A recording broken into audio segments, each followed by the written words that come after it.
L'expertise est une procédure par laquelle on confie à un professionnel le soin de donner un avis sur les éléments d'un différend, quand ceux-ci présentent des aspects techniques. L'expert indépendant est directement mandaté par une partie, une personne ou une entreprise, pour donner un avis sur la réalisation de travaux ou pour constater un désordre. L'expert mettra en avant ses affirmations de non-conformité, par exemple, en opposant des normes du bâtiment. L'expert, quel qu'il soit, n'a pas pour mission de faire une prescription pour reprendre un désordre.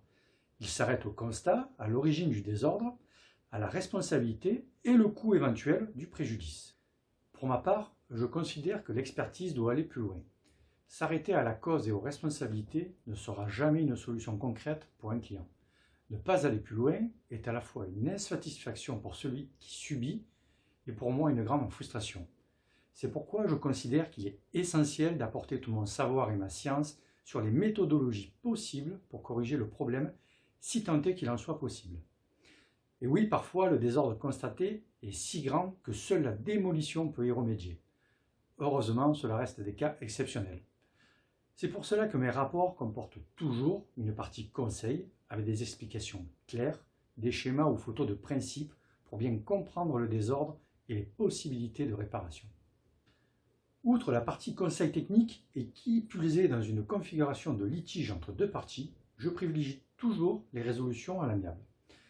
Faire des reproches à un artisan ne sera jamais une bonne solution, des erreurs nous en faisons tous. Trouver des solutions ensemble pour y remédier sera toujours le meilleur moyen. Mes compétences, mon expérience et mon savoir, je les mets au service des particuliers qui font construire ou rénover.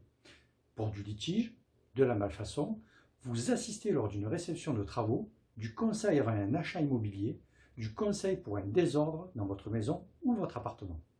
Font également appel à moi des entreprises du bâtiment, des collectivités locales, des avocats de la construction, des agents immobiliers et des notaires. GF Expertise, ce n'est pas une multinationale, c'est juste une personne. Moi, Frédéric Gauthier, avec mes 26 ans d'expérience en ingénierie du bâtiment. Je traite environ 70 à 80 dossiers par an sur les départements des Landes, le Pays Basque et le sud de la Gironde. Question de tarification, oui, l'expertise a un coût et vous ne trouverez pas une bonne prestation à 300 ou 400 euros. Du moins un travail de qualité et surtout qui vous soit utile. Il ne faut pas oublier que le rapport de l'expert sera un élément de base dans le cadre d'une procédure. C'est une pièce essentielle du dossier qui sera lue par des avocats et des juges profanes en la matière.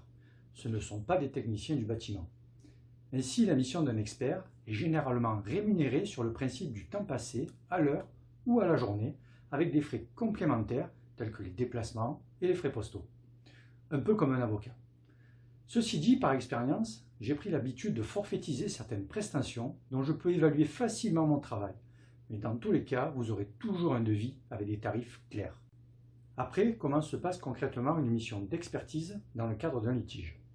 Dans un premier temps, je prends connaissance du dossier, des plans, les devis, les factures, les courriers, etc. Je convoque les parties sur le lieu du litige à une réunion dite expertale. Très important, le jour de la réunion, je fais signer les présences. On constate ensemble et donc de manière contradictoire le problème. Je prends des photos, on identifie la cause et les responsabilités s'il y en a. On échange entre les parties sur les résolutions possibles, à l'amiable. La deuxième partie de mon travail se passe au bureau, où je vais rédiger un rapport ou un compte rendu d'expertise. Avec les photos, décrire les constats, le désordre, le préjudice. Je vais donner mon avis d'expert sur la qualité des travaux et les éventuelles responsabilités. Je vais apporter au besoin la preuve technique d'une malfaçon en recoupant les normes, DTU ou autres. Je vais décrire là où les solutions de réparation, si elles sont possibles. Le rapport est envoyé aux parties par mail ou selon le cas de façon plus formelle. Enfin, je vais donner des conseils sur la suite de la procédure. Pour une mission de conseil ou un simple avis d'expert, c'est un peu le même principe, sauf que je n'ai pas de convocation à rédiger. Quoique, combien de fois je me suis rendu à une expertise pour un simple avis sur un ouvrage et au final, je suis reparti avec une liste de 8 à 10 malfaçons. Et oui, quand un particulier ne connaît rien au bâtiment, il ne peut pas savoir si le travail réalisé est aux normes ou pas. Il fait confiance à son constructeur. Mais si celui-ci a des lacunes techniques, c'est le propriétaire qui en paye le prix fort.